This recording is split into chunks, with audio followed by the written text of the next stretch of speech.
Hello students, आज इस video में हम क्लास 8 की इंग्लिश की chapter 4 Vipin Chaudhary's lapse of memory के सेकंड पार्ट का हिंदी एक्सप्लेनेशन करेंगे। इससे पहले फर्स्ट पार्ट में हम पढ़ चुके हैं कि कालीचरण की शॉप में विपिन बाबू को एक आदमी मिलता है जो कि कहता है कि वो रांची गए थे, लेकिन विपिन बाबू को कुछ भी याद नहीं आता है कि वो रांची गए थे।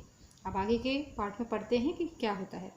Vipin बाबू's car was safely parked in Bertram Street by the Lighthouse Cinema।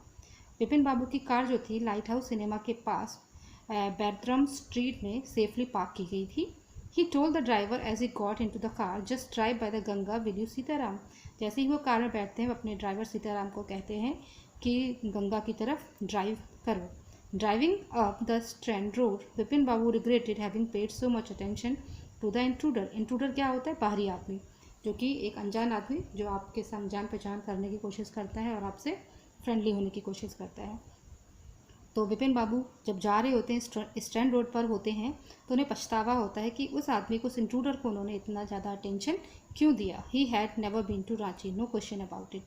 वो कभी रांची गए ही नहीं थे, इसके बारे में कोई क्वेश्चन बनता ही नहीं है, कोई प्रश्न ही नहीं उठता कि वो रांची गए थे। It was inconceivable that he should forget such an incident which took place only 6 or 7 years ago। Inconceivable का मतलब होता है समझ से बाहर। ये बात उनकी समझ से बाहर थी कि एक ऐसी घटना जो लगभग 6 या 7 साल पहले हुई थी, वो भूल गए थे। ऐसा हो ही नहीं सकता था। He had an excellent memory, उनकी जो याददाश्त है बहुत अच्छी थी।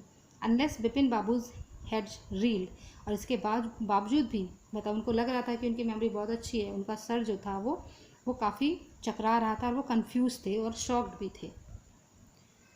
Was he losing his mind, क्या वो अपना मतलब मानसिक संतुलन खो रहा है? But how could that be, लेकिन ऐसा कैसा हो सकता है? He was working daily in his office, it was a big firm and he was doing a responsible job. वो डेली अपने ऑफिस में काम करता है और वो बहुत बड़ी फर्म है। जिस कंपनी में वो काम करता है, जिस ऑफिस में वो काम करता है, वो बहुत बड़ी फर्म है, कंपनी है, और वो अपनी जॉब को जो है वो रिस्पॉन्सिबिलिटी से कर रहा है। He wasn't aware of anything ever going seriously wrong, और वो आज तक इतनी सीरियस जो बात है कि उसकी याददाश्त जा रही है धीरे धीरे, वो उसके बारे में अवेयर नहीं था। ये कैसे हो सकता है कि मेरे बारे में कुछ गलत हो रहा है, मुझे पता ही नहीं चला। Only today he spoke for half an hour at an important meeting and yet, कहते हैं कि आज ही तो उसने कल लगभग आधे घंटे तक एक मीटिंग में बोला था, और अब and yet the man new a great deal about him. How, लेकिन ये आदमी मेरे बारे में इतनी बातें कैसे जानता है? ही even seem to know some intimate details। intimate का मतलब होता है पर्सनल और प्राइवेट, जो बातें पता होती हैं उसके बारे में। तो वो आदमी मेरे इतने इंटीमेट डिटेल्स कैसे जानता है? The bag of books, wife's death, brother's insanity, the only mistake was about his having gone to Ranchi. मेरे बुक्स के बारे में, वाइफ की डेथ के बारे में और मेरे भाई के पागलपन के बारे में कैसे जानता? वो सब सही था, लेकिन बस एक गलती थी कि मैं रांची गया था। Not a mistake, a deliberate lie. वो कहता है ये गलती नहीं है, ये डेलिबरेट मतलब जानबूझकर, ये जानबूझकर झूठ बोला जा रहा है। In 58 during the Pujas he was in Kanpur at his friend Haridas Bagchi's place. वो कहते हैं कि 58 पूजा के समय तो वो कानपुर में थे, अपने फ्रेंड हरिदास बागशीज के घर पे थे। All Vipin Babu had to do was write to no there was no way of writing to Haridas. तो फिर वो सोचते हैं, विपिन बाबू जो सोचते हैं, तो क्या मैं राइट का, यहाँ पे राइट का मतलब है पत्र लिखने से है, तो कहते हैं कि क्या मैं पत्र लिखकर हरिदास को पूछूं? तो कहते हैं नहीं नहीं, ये मैं नहीं करूँगा, मैं ऐसा नहीं करूँगा, मैं उनको पत्र नहीं लिखूँगा। विपिन बाबू suddenly remember that Haridas had left with his wife for Japan some weeks ago and he didn't have his address. तभी विपिन बाबू को याद आता है कि हरिदास तो अपनी वाइफ के साथ जापान चले गए हैं कुछ हफ्ते पहले, और उनके पास उनका एड्रेस भी नहीं है। But where was the need for proof, लेकिन प्रूफ की ज़रूरत ही क्या है? वो अपने मन में ही बात कह रहे हैं, लेकिन प्रूफ की ज़रूरत भी क्या है? He himself was fully aware that he hadn't been to Ranchi and that was that. अब वो पूरी तरह से आश्वस्त हैं, जानते हैं कि वो कभी रांची नहीं गए थे, तो फिर वही सही था। The river breeze was bracing and yet a slight discomfort lingered in Vipin Babu's mind. जब क्योंकि वो गंगा के किनारे ड्राइव कर रहे थे, तो जो रिवर है उससे ठंडी ठंडी हवाएं आ रही थी, जो उनको ब्रेसिंग मीन स्टिमुलेटिंग, माने उनको अच्छा लग रहा था, उनको उत्तेजना सी आ रही थी। जब ठंडी ठंडी हवा चल रही थी तो उनको अच्छा लग रहा था, लेकिन फिर भी उनके दिमाग में जो बातें चल रही थी वो उनको डिस्कम्फर्ट कर रही थी, उसके दिमाग को। विपिन बाबू के दिमाग को ये डिस्कम्फर्ट कर रही थी, असहज कर रही थी। Around Hastings Vipin Babu decided to roll up his trouser and take a look at his right knee. Hastings means वो असमंजस में थे कि वो क्या करें क्या ना करें, तो उन्होंने डिसाइड किया कि वो अपने ट्राउज़र को यानी कि पैंट को ऊपर करके देखेंगे राइट नी को, क्योंकि उसने क्या बताया था कि राइट नी में आपके कट है, तो उसने अपना ट्राउज़र ऊपर करा और उसको देखने की डिसाइड किया। There was a mark of an old inch long cut. It was impossible to tell when the injury had occurred. जब उन्होंने ट्राउज़र ऊपर किया तो उन्हें एक इंच लंबा कट दिखाई दिया और ये असंभव सा लग रहा था उनको ये बता पाना कि ये इंजरी कब हुई थी। Had he never had a fall as a boy and cut his knee. क्या वो कभी जब वो छोटे बच्चे थे गिरे थे, उनका ये जो कट का निशान है तभी लगा था। He tried to call such an incident but couldn't. उन्होंने बहुत कोशिश की कि इस तरह की कोई घटना उन्हें याद आए, लेकिन ऐसा नहीं हो सका। Then Vipin Babu suddenly thought of Dinesh Mukherjee. और तभी विपिन बाबू को अचानक से दिनेश मुखर्जी का याद आता है, ध्यान आता है। The man had said that Dinesh was in Ranchi at the same time. तो उन्हें याद आता है कि उस आदमी ने बताया था कि दिनेश मुखर्जी भी उस समय रांची में ही थे। The best thing surely would be to ask him. तो उन्होंने कहा कि यही अच्छा रहेगा कि मैं जाके उनसे पूछ लूँ। He lived quite near in Beni Nandan street. अब वो यहीं पास में ही बेनी नंदन स्ट्रीट के रहते हैं, बेनी नंदन स्ट्रीट के पास ही वो रहते थे। What about going right now. तो फिर खुद सोचने लगते हैं कि क्या अभी जाना वहाँ ठीक रहेगा। But then if he had really never been to Ranchi what would Dinesh think if Vipin Babu ask for confirmation. लेकिन फिर वो सोचने लगते हैं कि लेकिन अगर वो कभी रांची गए नहीं होंगे तो वो दिनेश जो है वो विपिन बाबू से के बारे में क्या सोचेंगे कि वो क्या कंफर्मेशन करना चाहते हैं ये पूछकर। He would probably conclude Vipin Babu was going nuts. और वो ये प्रोबेबली शायद ये कंक्लूजन करेगा, ये निष्कर्ष निकालेगा कि विपिन बाबू जो है वो पागल हो चुके हैं। गोइंग नट्स का मतलब होना है पागल हो जाना। तो ये निष्कर्ष पर नहीं पहुँच जाएगा कि वो विपिन बाबू पागल हो गए हैं। No it would be ridiculous to ask. वो कहते हैं नहीं नहीं, ये तो बहुत ही बेहुदा होगा उससे जाकर पूछना। And he knew how ruthless Dinesh सार्कज्म could be. और वो जानते थे कि जो दिनेश का मजाक करने का तरीका है कितना क्रूरतापूर्ण है, मतलब कि वो बहुत बुरी तरीके से मजाक करते थे किसी को भी नीचा दिखाने के लिए। तो वो कहते हैं नहीं नहीं ऐसा नहीं करेंगे। Sipping a cold drink in his air condition living room Vipin Babu felt at ease again.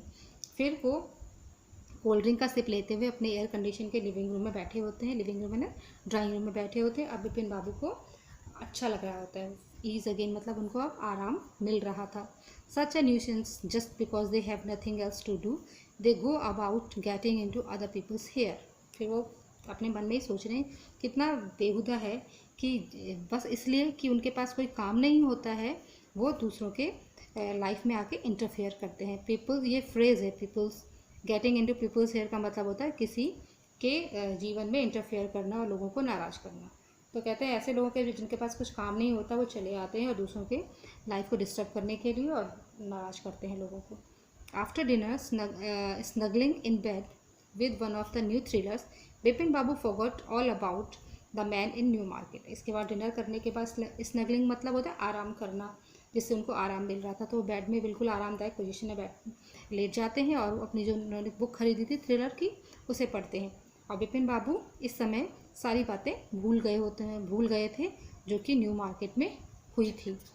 Next day in the office Vipin Babu notice that with every passing hour the previous day's encounter was occupying more and more of his mind. Next day जब वो office में गए तो विपिन बाबू ने ये notice किया कि जैसे जैसे घंटे बीतते जा रहे हैं तो उनको पिछले दिन का जो एनकाउंटर हुआ था, एनकाउंटर मतलब पिछले दिन जो भी उनके संग घटना घटी थी वो उनके दिमाग पर हावी होती जा रही थी।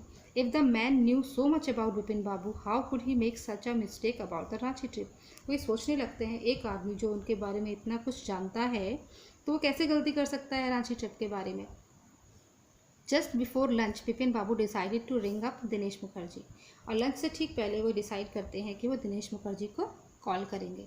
It was better to settle the question over the phone at least the embarrassment on his face wouldn't show. कहते हैं कि फ़ोन पे बात करना ज़्यादा अच्छा रहेगा, कम से कम जो उसके चेहरे पे हाव भाव होंगे वो देखने से तो मैं बच जाऊँगा, मतलब मुझे एम्बेरसिंग फील तो नहीं होगा।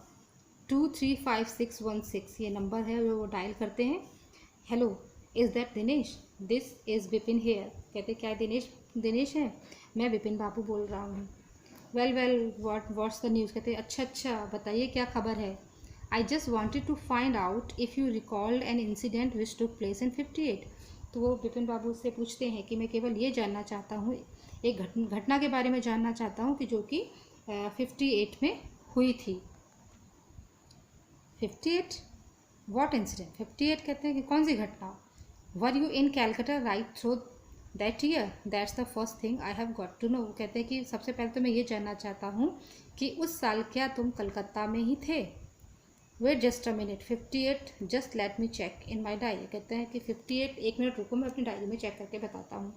For a minute there was silence. Vipin Babu could feel that his heart beat had gone up, he was sweating a little. और एक मिनट तक वहाँ पे बिल्कुल साइलेंस था, शांति थी। विपिन बाबू को ऐसा फील हो रहा था कि उनकी हार्ट बीट जो है बहुत बढ़ गई थी और उन्हें पसीना भी आ रहा था। Hello, yes I have got it, I had been out twice. Where? कहता हेलो, हाँ मुझे मिल गया है, मैं वहाँ 2 बार गया था। वो कहते कहाँ? Once in February nearby to Krishnanagar to a nephew's wedding. कहते एक बार फेबररी में जब मैं कृष्णानगर में अपने नेफ्यू की वेडिंग में गया था, एंड देन फिर रुक जाते हैं। But you had know about this one. और दूसरी बार के बारे में बोलते हैं कि इस बारे में तो आप भी जानते हो, द ट्रिप टू रांची। जो दूसरी बार की ट्रिप थी रांची की, इसके बारे में तो आप भी जानते हो, यू वर देयर टू, तुम भी वहाँ थे। That's all. But what's all this sleuthing about? वो कहते हैं लेकिन तुम इस बारे में स्लीथिंग का मतलब इन्वेस्टिगेट करना, कि तुम इतनी खोजबीन क्यों कर रहे हो इस बारे में?